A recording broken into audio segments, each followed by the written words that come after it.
নমস্কার সুপ্রিয় সুধী দর্শকবৃন্দ, আজ 6 July 2026। West Bengal weather update. বঙ্গোপসাগরে গভীর নিম্নচাপের দাপট, রাতভর বৃষ্টি, সকালেও রেহাই নেই।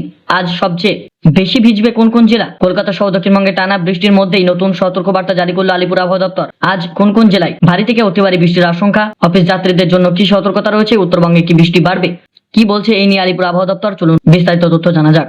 সপ্তাহের প্রথম দিন কিন্তু সোমবার সকালেই যেন দিনের আলোকে গ্রাস করলো কালো মেঘ। রাতভর টানা বৃষ্টির পর ভোরেও থামার কোনো নাম নেই বর্ষণের। কলকাতা, হাওড়া, হুগলি থেকে শুরু করে দক্ষিণবঙ্গের একাধিক জেলায় সকাল থেকেই আকাশ ঢেকে গিয়েছে মেঘে। কোথাও টানা বৃষ্টি, কোথাও বজ্রবিদ্যুৎ সহ ঝলকানি, আবারও কোথাও রাস্তায় জল জমে শুরু হয়েছে ভোগান্তি। এর মধ্যে উদ্বিগ্ন আরো বাড়ছে। আলিপুর আবহাওয়া দপ্তরের সর্বশেষ আপডেট অনুযায়ী উত্তর পশ্চিম বঙ্গোপসাগরে তৈরি হওয়া নিম্নচাপের গভীর নিম্নচাপ পরিণত হয়েছে। এর প্রভাবে আগামী কয়েকদিন দক্ষিণবঙ্গের পরেও উত্তরবঙ্গে ভারী থেকে অতি ভারী বৃষ্টির সম্ভাবনা রয়েছে।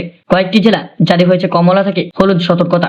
আবহাওয়াবিদদের আশঙ্কা, কোথাও অল্প সময়ে নামতে পারে প্রবল বর্ষণ। হঠাৎ কেন এমন বদলে গেল আবহাওয়া? এর কারণ কি? আলিপুর আবহাওয়া দপ্তর জানিয়েছে, উত্তর পশ্চিম বঙ্গোপসাগর সংলগ্ন পশ্চিম উড়িষ্যা উপকূলের ওপর অবস্থান করছে গভীর নিম্নচাপ। এই আবহাওয়ার ব্যবস্থা ধীরে ধীরে পশ্চিম ও উত্তর পশ্চিম দিকে অগ্রসর হচ্ছে। একই সঙ্গে সক্রিয় হচ্ছে মৌসুমী অক্ষরেখাও। ফলে বঙ্গোপসাগর থেকে প্রচুর পরিমাণে জলীয় বাষ্প পশ্চিমবঙ্গে প্রবেশ করছে। এই দুইয়ের যৌথ প্রভাবেই দক্ষিণবঙ্গে শুরু হয়েছে একটানা বৃষ্টি।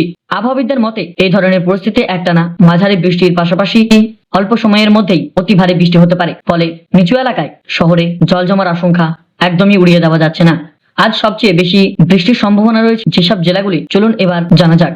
দক্ষিণ 24 পরগনা, পূর্ব মেদিনীপুর, পশ্চিম মেদিনীপুর, ঝাড়গ্রাম, পুরুলিয়া, বাঁকুড়া এবং হাওড়া এই জেলাগুলিতে কমলা সতর্কতা জারি করা হয়েছে। কোথাও কোথাও 7 থেকে 20 সেন্টিমিটার পর্যন্ত বৃষ্টি হতে পারে বলে পূর্বাভাস। এছাড়াও কলকাতা, হুগলি, উত্তর 24 পরগনা এবং পূর্ব ও পশ্চিম বর্ধমান, নদিয়া, মুর্শিদাবাদ এবং বীরভূমেও ভারী বৃষ্টির সম্ভাবনা রয়েছে। বজ্রবিদ্যুৎ সহ হালকা থেকে মাঝারি বৃষ্টি, সঙ্গে দমকা হাওয়াও হতে পারে বলে জানা গিয়েছে। অফিস টাইমের ভোগান্তি। রাতভর বৃষ্টির পর সোমবারেও কলকাতার আকাশ মূলত মেঘাচ্ছন্ন থাকবে। দিনের বিভিন্ন সময়ে মাঝারি থেকে ভারী বৃষ্টি হতে পারে। কোথাও অল্প সময়ের মধ্যেই প্রবল বর্ষণের সম্ভাবনা রয়েছে। এর ফলে অফিস টাইমের যানজট এবং জল জমার ফলে যাতায়াতের সমস্যা হতে পারে। তাই প্রয়োজন ছাড়া বাইরে না বেরোনোর পরামর্শ দেওয়া হচ্ছে আবহাওয়া দপ্তর তরফে। শুধু দক্ষিণবঙ্গ নয়, এবার উত্তরবঙ্গেও বাড়বে বৃষ্টি। নিম্নচাপের প্রভাব ধীরে ধীরে উত্তরবঙ্গে পৌঁছাবে। আলিপুর আবহাওয়া দপ্তরের পূর্বাভাস অনুযায়ী 7 থেকে 9 জুলাইয়ের মধ্যেই দার্জিলিং, কালিম্পং, জলপাইগুড়ি, আলিপুরদুয়ার, মালদাহা এবং উত্তর দক্ষিণ দিনাজপুর, কোচবিহারে ভারী থেকে অতি ভারী বৃষ্টির সম্ভাবনা রয়েছে। পাহাড়ি এলাকায় ধসের ঝুঁকি, নদীর জলস্তর বৃদ্ধি এবং নিচু এলাকায় জল জমার আশঙ্কা। স্থানীয় প্রশাসনের সতর্কবার্তা মেনে চলার পরামর্শ দেওয়া হচ্ছে। কতটা বৃষ্টি হতে পারে? আবহাওয়া দপ্তরের পূর্বাভাস অনুযায়ী কোথাও কোথাও 70 থেকে 200 মিলিমিটার পর্যন্ত বৃষ্টির রেকর্ড হতে পারে।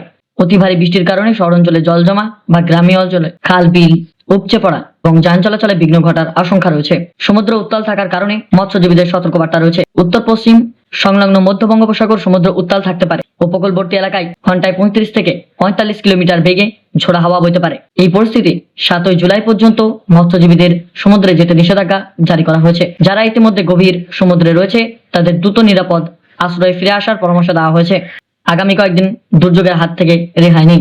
আপাতত কোনো ইঙ্গিত নেই। আবহাওয়া দপ্তরের পূর্বাভাস বলছে, আগামী কয়েকদিন দক্ষিণবঙ্গে এবং উত্তরবঙ্গে 2 অংশে দফায় দফায় বৃষ্টির সম্ভাবনা থাকবে। কোথাও ভারী বৃষ্টি, কোথাও আবার অতি ভারী বর্ষণ হতে পারে। নিম্নচাপের গতিপথের উপর নির্ভর করবে বৃষ্টির তীব্রতা। তবে এখন এই বর্ষার দাপট থেকে দ্রুত স্বস্তি মিলবে না বলে মনে করছে আলিপুর আবহাওয়া দপ্তর। কি কি বিষয়ে সতর্ক থাকতে বলা হচ্ছে আলিপুর আবহাওয়া দপ্তর তরফে, চলুন জেনে নেওয়া যাক। জলজমা ও রাস্তায় অপ্রয়োজনীয় যাতায়াত এড়িয়ে চলুন। বজ্রপাতের সময় গাছের নিচে ব্যাগ খোলা জায়গায় দাঁড়াবেন না। অফিস বা স্কুলে বেরোনোর আগে স্থানীয় আবহাওয়া আপডেট দেখে নিন। প্রয়োজনীয় হলে ছাতা বা রেনকোট, মোবাইল সুরক্ষা সঙ্গে রাখুন। পাহাড়ি এলাকায় ভ্রমণের পরিকল্পনা হলে স্থানীয় প্রশাসনের নির্দেশ মেনে চলুন। বর্ষা এখন পুরোপুরি সক্রিয়, তাই আগামী কয়েকদিন আবহাওয়ার প্রতিটি আপডেট নজরে রাখুন। তার জন্য আমাদের এই চ্যানেলটিকে সাবস্ক্রাইব করে রাখুন।